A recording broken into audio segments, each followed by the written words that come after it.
salam jumpa kembali dalam kasih-Nya. Apa kabarnya hari ini? Saya berharap kita tetap mendapatkan kekuatan dari Tuhan dan bimbingannya karena kita selalu bersandar kepadanya. Hari ini kita akan merenungkan firman Tuhan yang diambil dari kitab Yunus pasal 3 ayat 5, lalu Ezra 8 ayat 21 sampai 23. Kita berdoa terlebih dahulu. Ya Bapa, kami mohon Engkau menolong kami untuk memahami dan menerima firman-Mu dan menjadi pelaku yang baik. Ya Roh Kudus, bimbinglah kami dalam nama Tuhan Yesus Kristus. Amin. Yunus pasal 3 ayat 5, demikian firman Tuhan. Orang Niniwe percaya kepada Allah, lalu mereka mengumumkan puasa dan mereka, baik orang dewasa maupun anak-anak, mengenakan kain kabung. Kitab Ezra pasal 8 ayat 21 sampai 23. Kemudian di sana di tepi sungai Ahwa itu, aku memaklumkan puasa supaya kami merendahkan diri di hadapan Allah kami dan memohon kepadanya jalan yang aman bagi kami, bagi anak-anak kami dan segala harta benda kami. Karena aku malu meminta tentara dan orang-orang berkuda kepada raja untuk mengawal kami terhadap musuh di jalan. Sebab kami telah berkata kepada raja demikian, tangan Allah kami melindungi semua orang yang mencari Dia demi keselamatan mereka. Tetapi kuasa murka-Nya menimpa semua orang yang meninggalkan Dia. Jadi berpuasalah kami dan memohonkan hal itu kepada Allah. Dan Allah mengabulkan permohonan kami. Demikianlah firman Tuhan, berbahagialah setiap orang yang mendengarkannya dan yang memelihara dalam hidupnya sehari-hari. Sahabat Kristus, hari ini kita memasuki hari Rabu Abu ya, masa awal minggu sengsara. Dan kita akan berpuasa untuk masa kita menghayati kesengsaraan Kristus dan kebangkitannya. Hari ini kita juga sebagai bangsa Indonesia yang usianya telah dewasa akan menggunakan hak kita dalam pemilihan umum. Juga banyak dari kita merayakan Valentine hari ini ya. Wah, perayaannya banyak hari ini. Namun dalam renungan hari ini kita akan berfokus pada masa puasa kita sebagai Kristen. Sahabat, Bapak Ibu, para muda dan para anak. Sebagai Kristen, Rabu Abu adalah awal dari saat kita memasuki masa puasa. Dalam Rabu Abu, kita menghayati bahwa sesungguhnya di hadapan Tuhan Allah, kita ini hanyalah debu di kakinya. Ini membuat kita menyadari bahwa tak adalah yang layak kita sombongkan di hadapannya.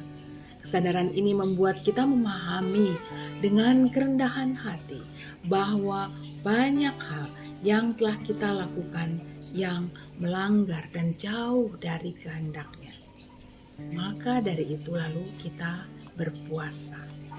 Berpuasa adalah momen kita dengan kesadaran diri mengambil kesempatan untuk mengendalikan hal pertama, yaitu keinginan tubuh. Sering nafsu tubuh yang tak kita kendalikan ini telah menyeret kita agar jauh dari Tuhan. Lalu dalam masa puasa ini kita memutuskan agar kita juga pertama menundukkan diri di hadapan Tuhan dengan pengendalian pada tubuh ini dari nafsunya. Inilah yang dapat kita lihat dari orang Niniwe ketika mereka bertobat agar mereka tak mendapatkan hukuman dari Allah. Langkah pertama pertobatan itu adalah berpuasa, baik bagi orang dewasa maupun anak-anak. Namun dalam kitab Ezra di atas tadi juga berpuasa merupakan doa dan pengharapan akan perlindungan Tuhan Allah.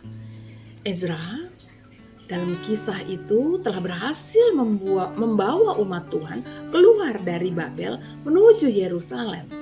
Itu sebuah kesempatan istimewa yang telah terjadi. Namun Ezra juga melihat apa gunanya kesempatan itu ya jika Tuhan Allah tidak menyertai. Karena bukankah Tuhan Allah yang telah memberi kelepasan itu? Dan seharusnya lah Tuhan Allah juga yang menyertai perjalanan menuju ke Yerusalem. Hanya bersama Tuhan Allah saja perjalanan itu akan berhasil dan umat mengalami kelepasan sempurna. Demikianlah lalu Ezra mengumumkan puasa bersama dan berdoa untuk perjalanan yang aman bagi orang Israel saat mereka melakukan perjalanan sejauh 900 mil ke Yerusalem dari Babel. Sahabat, di awal masa puasa ini, maka marilah kita menghayati dan menyesali segala kesalahan kita di hadapan Allah. Mari kita menunjukkan keseriusan penyesalan kita itu dengan berpuasa dan berdoa. Menyesal atas nafsu, kerakusan, dan keegoisan yang kita sadari telah menjauhkan kita dari Tuhan Allah. Berpuasalah. Kita tak harus berpuasa dengan satu aturan saja, ya. Karena ini adalah puasa yang lahir dari kesadaran kita yang hendak bertobat. Maka kita akan memahami bagian manakah dalam hidup kita yang membutuhkan pengendalian diri yang serius. Misalnya ya, jika Anda dan saya merasa bahwa kita selama ini sudah terlalu banyak makan, sehingga tubuh menjadi susah bergerak dan mengalami hidup yang kurang efektif. Maka sahabat, marilah kita mengurangi jumlah makan kita. Yang biasanya 3 kali sehari menjadi 1 atau 2 kali sehari misalnya ya. Ataukah mungkin kita merasa ada makanan tertentu yang kita sukai, namun juga kita sadari bahwa itu tidak sehat, membuat kita sakit kepala, emosi meningkat, atau malah tidak bersemangat.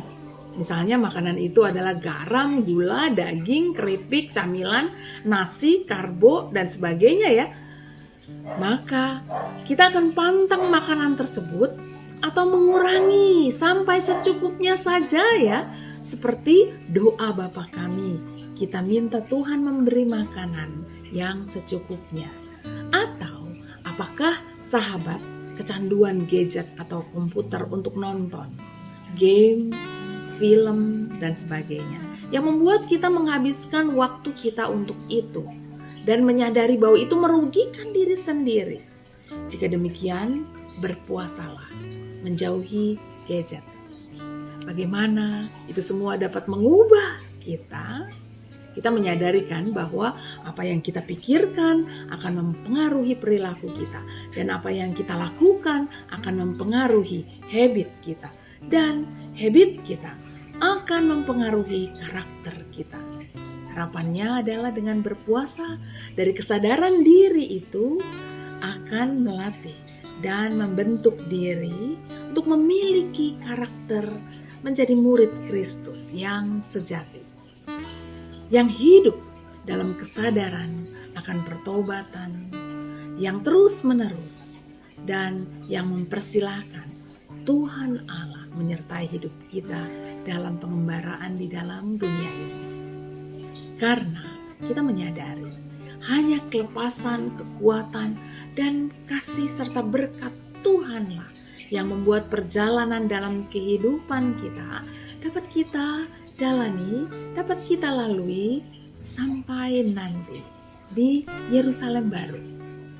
Juga sahabat, seperti Ezra, puasa kita tahun ini kiranya menjadi doa dan pengharapan kita akan kelancaran, keamanan, ketertiban, keadilan, kedamaian Tuhan yang kiranya hadir dalam pemilu hari ini, juga dalam kehidupan berbangsa dan bernegara di bumi kita yang kita cintai ini, Indonesia. Sahabat Kristus, kiranya dengan berpuasa kita semakin dipenuhi kasih kepada Tuhan dan kasih kepada sesama. Bukankah itu yang Tuhan Yesus ajarkan? Dan puasa ini juga kiranya membuat kita semakin besarlah mengasihi sesama kita. Sahabat Kristus, berpuasalah dan berdoalah dalam pertobatan dan pembaharuan hidup yang juga terus memohon penyertaan Tuhan dalam kembara hidup kita. Tuhan menolong sahabat semua, Tuhan menolong kita, Tuhan memberkati. Mari kita berdoa. Ya Allah, inilah kami yang terus mau memohon dan berharap kepada Tuhan. Kami mau berpuasa dan berdoa. Pimpinlah dan bimbinglah kami. Di dalam nama Tuhan Yesus Kristus. Amin. Sahabat Kristus, sampai jumpa lagi. Selamat berpuasa dan berdoa. Tuhan menyertai.